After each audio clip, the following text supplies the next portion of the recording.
Hello, News Kids. Today, I've got an amazing story about two brave astronauts who just returned to Earth after being stuck in space for over 9 months. Let's dive into their incredible journey. Meet NASA astronauts Sunita Suni Williams and Butch Wilmore. They blasted off to the International Space Station, or ISS, for a mission that was supposed to last just over a week. But due to some unexpected problems with their spacecraft, they ended up staying in space for 286 days. That's like spending almost an entire school year floating above Earth. So, what happened? Their spacecraft, the Boeing Starliner, had some technical issues, including helium leaks and thruster problems. Because of these glitches, it wasn't safe for them to come back as planned. But don't worry, Suni and Butch made the best of their extended stay, conducting important experiments and keeping the ISS running smoothly. One of the coolest things about living on the ISS? The view! They got to see 16 sunrises and sunsets every day. So why do astronauts go to space in the first place? And what is the ISS really like? Let's take a peek inside. Well, astronauts don't just go for fun. Even though it looks super cool, they have very important jobs. Some astronauts live and work on the International Space Station, or ISS, which is like a floating science lab in space.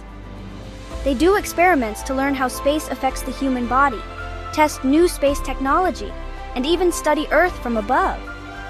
Others go on special missions to repair satellites, explore planets, or help prepare for future Moon and Mars landings. Did you know? Everything in space floats, even astronauts.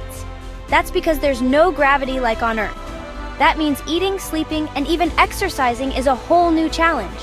Instead of sleeping in beds, astronauts sleep in special sleeping bags attached to the walls so they don't float away in their sleep.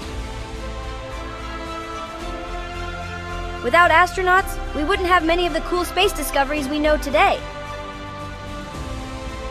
After months of waiting, a plan was set to bring them home safely.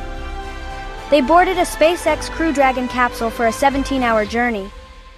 As they got closer to Earth, huge parachutes helped slow them down before they splashed into the ocean off the coast of Florida near Tallahassee. Dolphins were even spotted swimming nearby to welcome them back. Returning to Earth after so long in space isn't easy. Astronauts' bodies go through many changes in microgravity, like muscle and bone loss. British astronaut Tim Peake shared that it can take up to 2 months for astronauts to get back to their pre-flight fitness levels. Imagine having to learn how to walk steadily again. Despite the challenges, both astronauts are thrilled to be back.